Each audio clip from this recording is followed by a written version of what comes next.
Shu tabletga ichib yurdim shu 1 yil davomida, lekin hech qanaqa o'zgarish bo'lmadi. Davolangan umuman foydasi. Faqat xarajat, puling ketadi, vaqting ketadi. Shunaqa holat borligini, sahri borligini aytdim. Undan oldin ham o'zimiz urologlarga davolanganman. Dori darmonlar ichganman, ukorlarni olganman, lekin birontasi foyda qilmadi. Holatda o'zgarish bo'lmadi-da, qisqasi. Sahringiz necha yildan beri bor aka? Sahri 7 yil bo'ldi. 7 yil bo'lgan bo'lsa, jinsiy zaifligingiz ham ancha bo'lgan ekan-da? 1 yil bo'ldi. 1 yil bo'ldi. Shu 1 yilda o'zi sezildi-da. 1 yildan keyin bitta ko'rdim doktorda. Shunaqa operatsiya qilib, shuni davolayotgan ekan.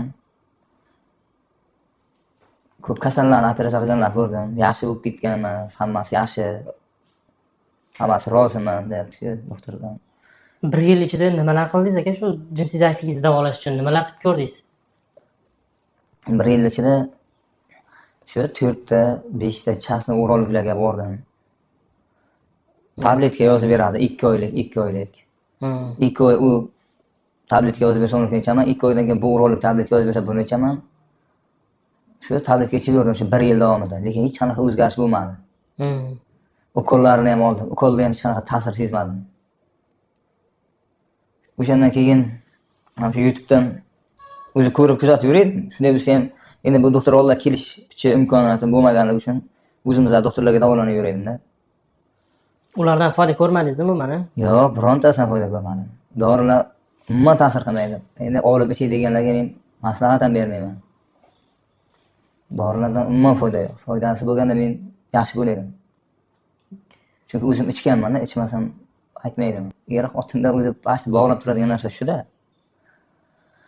Endi u ham tushunadigan-da, tushunmaydigani tushunmaydi.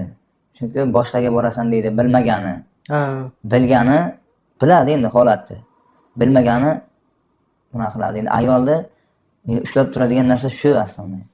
Oilani ham, ayol kishini ana shu ayolda 100% shu bilan. O'zi erkak ham o'zi hayotimiz shunday-da. Albatta aka. Boshqa masalalar bo'laveradi. Oilani saqlab qoladigan narsa shu, u yo'qchilikka ham sabr qiladi. Boshqa narsaga ham.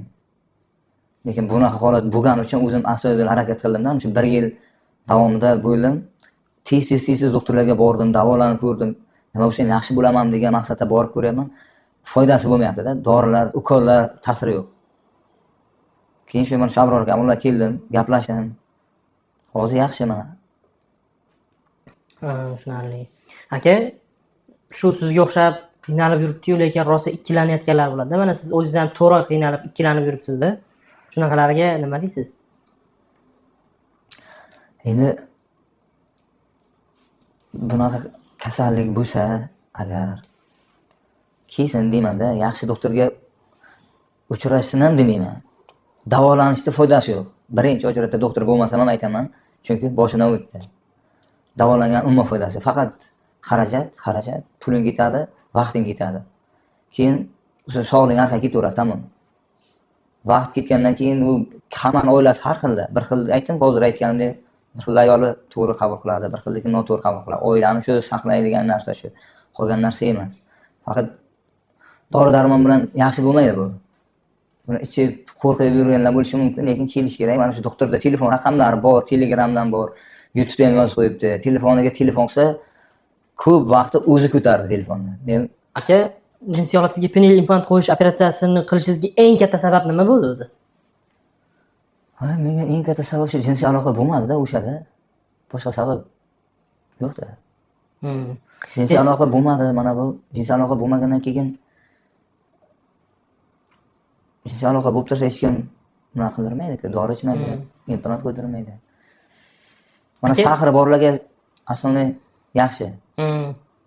Bo'lmasam shu yerda operatsiyada ham yaxshi bolalari, umuman jamoasi hammasi yaxshi bolalar. Chunki operatsiya jarayonida ko'rib turdim, endi ko'rmaganimda gapirmasdim. Chunki ko'rib turdim. Hammasi tepamda, yonimda. Xuddi bemalol gaplashib o'tiribman ular bilan. Doktor o'zi ham yaxshi, baraka topsin.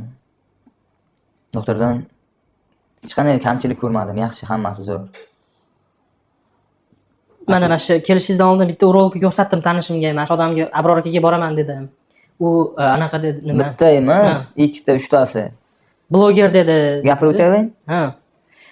Mana shu YouTube'da ko'rganlarimda ana shu urolog o'zimizdagi urolog doktorlarga ko'rsatganman-da, ana shu doktorning oldiga borsam bo'ladimi?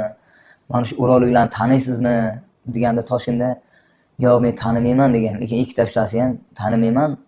Lekin bunaqa YouTube'dagi urologlarga bloger urolog dedim. O'zi ham shunday dedi, bloger urologlarga men ishonib yotmang. Mesela shunda ham keyin o'ziga ham aytganman, bir 2 oy dori ichdiz, 2 oy dorini ichdim, yaxshi bo'lmayapman-ku degan vaqtim, "Saxiriz bor, shu uchun bo'lyapti" dedi. "Saxirim bo'lsa menga nima kerak 2 oydan beri sen dori ichirib yotibsan?" deb o'ziga ham aytganman. 2 oydan beri menga dori berasan, saxirim borligini bilaydi, aytganman unga. Birinchi borgan paytim saxirim bor deb aytganman. O'zim borib unga shunday jinsiy holatim yaxshi emas, tabletka ber demaganman. Saxirim bor, nima sababdan shunday bo'lyapti? Sababi shumi, saxirmi, shunga davo bormi, davolasimi degan vaqtim, "Ha" dedi, lekin 2 oydan beri davolangan. Buni pashti 6-7 oydan beri bironta urolog davolanmadi. Ha, qarang aka. Bloger debdi-yu, rostdan ham bloger ekanmi, haqiqiy doktor ekanmi aka? Endi men operatsiyada doktorda blogerligini ko'rmadim degan. Operatsiyaga kirdi, chiroyligini holatingiz yaxshimi, o'zingiz yaxshi his qilyapsizmi deb gapirganlarni bilaman. Mana o'zim xushim o'zim deydi. Bunaqa blogerligini ko'rmadim, lekin ishini o'zini mutaxassis ekan. Yaxshi zakonni operatsiya qildi. Hattoki yonidagi jamoasi ham yosh bolalar hammasi chaqqon zakonni qo'li yengil bo'ldi. Lekin bloger doktor deb aytgani uchun aytdim-da endi. Keyin mana shu Toshkent shahriga keldim. Mana shu Medvel klinikasida keldim. Ana shu yerda shu doktor bilan uchrashdim. Shu urolog, androlog. Ana shu yerga keldim, ko'rdi holatimni. Menda qon aylanishlar o'sha to'xtaganligini aytgan, jinsiy aloqada, jinsiy holatimda qon aylanishlar yaxshi emasligini tekshirib ko'rdi hammasini. Ana shu yerda implant o'rnatdim. Shu Toshkent shahridagi Medvel klinikasiga ishlaydigan barcha ana shu operatsiyada qatnashgan doktorlarga hammasiga rahmat deyman. Keyin alohida mana shu Abror akaga katta rahmat. Men anchadan beri kuzatib gaplashib yurdim. Mana kecha operatsiya qildi, operatsiya yaxshi o'tdi, hech qanaqa og'riq sezmadim.